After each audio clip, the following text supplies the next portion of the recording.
Assalamualaikum warahmatullahi wabarakatuh. Salam Guru Penggerak.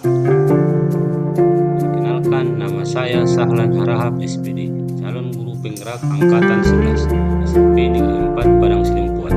Fasilitator saya Ibu Kurniasi. Pengajar praktek saya Bapak Habib Malik Rangkuti. Di sini saya akan memaparkan koneksi antar materi kesimpulan dan refleksi modul 1.1 pemikiran Ki Hajar Dewantara. Pendidikan dan pengajaran tidaklah sama. Pengajaran adalah bagian dari pendidikan. Pengajaran adalah pendidikan dengan cara memberi ilmu berfaedah untuk kecakapan hidup anak secara lahir maupun batin. Sedangkan pendidikan adalah menuntun segala kodrat yang ada pada anak agar mereka dapat mencapai keselamatan dan kebahagiaan setinggi-tingginya, baik sebagai manusia maupun sebagai anggota masyarakat. Pendidikan hanya dapat menuntun tumbuh atau hidupnya kodrat pada anak agar dapat memperbaiki lakunya, bukan dasarnya. Seperti petani menanam jagung yang hanya dapat merawatnya, bukan merubahnya. Pendidikan juga hanya menebalkan garis samar-samar pada anak, bukan mengisi kertas kosong, dan harus memperhatikan antara perkembangan zaman dan budaya daerah. Apa yang saya percaya tentang murid dan pembelajar di kelas sebelum saya mempelajari modul 1. Sebelum mempelajari modul 1.1, saya percaya bahwa anak hanya selembar kertas putih dan kewajiban kita adalah mengisi lembar tersebut. Ruang memahami karakter anak dan menganggap hal tersebut tidak begitu penting. Pelajaran pada aspek kognitif dan sebatas materi telah tersampaikan. Guru mendominasi pembelajaran menggunakan teacher center sehingga anak pasif dan motivasi belajar rendah. Belajar harus di dalam kelas. Apa yang merubah dari pemikiran atau perilaku saya setelah mempelajari modul ini?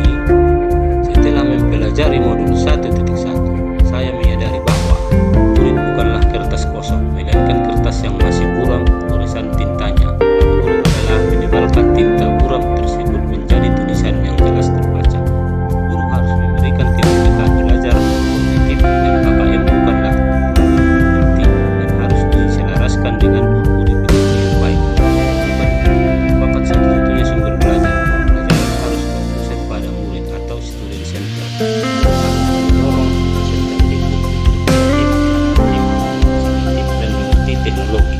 Belajar harus di dalam kelas. Anak perlu berinteraksi dengan mengeksplorasi lingkungan sekitar dan memadukan dengan budaya lokal.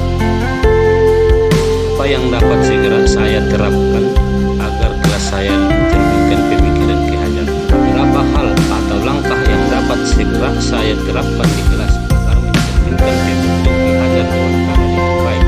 Sebagai mulai menerapkan etika belajar.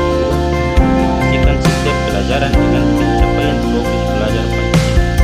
Menerapkan pembelajaran berproses amat melihat minat dan bakat murid. Cara melakukan asesmen yang kritis dan kualitatif, pemetaan minat dan bakat serta potensi murid. 4. Menyusun perencanaan pembelajaran yang menarik, kreatif, dan inovatif sehingga motivasi belajar siswa meningkat. 5. Memanfaatkan teknologi digital dalam kegiatan belajar. 6.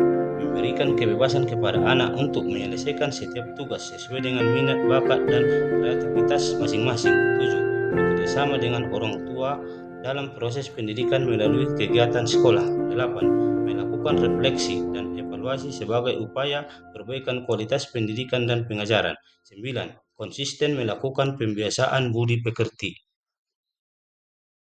Hal terakhir yang perlu dilakukan dan konsisten dalam pembiasaan budi pekerti, yaitu selalu mengawali aktivitas pembelajaran dengan berdoa, menanyakan kabar dan perasaan murid sebelum dan sesudah pembelajaran, selalu memberikan apresiasi setiap proses belajar murid, memberikan kata-kata positif, mengucapkan kata maaf ketika melakukan kesalahan. Pembiasaan 5S, senyum, sapa, salam, sopan, dan santun. Pendidikan adalah menuntun, bukan menuntut, yaitu mengintegrasikan konsep nilai luhur sosial budaya yang sejalan dengan pemikiran Ki Hajar Dewantara. Pendidikan sebagai wahana pembentukan karakter peserta didik yang kuat, sehingga pendidikan tidak hanya menjadi alat pengembang kapasitas akademik saja, tetapi sebagai sarana untuk generasi yang memiliki nilai-nilai luhur dalam menghadapi dinamika sosial di masyarakat. Refleksi diri tentang pemikiran Ki Hajar Dewantara ini diharapkan dapat mendukung visi SMP Negeri 4 Padang Sidempuan untuk dapat mewujudkan peserta didik yang cerdas, terampil, santun, mengetahui ilmu dan teknologi, dan berwawasan lingkungan. Sebagai penutup, melalui implementasi pemikiran Ki Hajar Dewantara, menciptakan pendidikan sebagai wahana pembentukan karakter peserta didik yang kuat, sosial, sesuai kodrat alam dan kodrat zaman, sehingga pendidikan tidak hanya menjadi alat mengembangkan kapasitas akademik saja, tetapi sebagai sarana untuk generasi yang memiliki nilai-nilai luhur dalam menghadapi dinamika sosial budaya di masyarakat. Demikianlah pemaparan koneksi antar materi, kesimpulan, dan refleksi modul 1.1. Terima kasih. Assalamualaikum warahmatullahi wabarakatuh. Salam guru penggerak.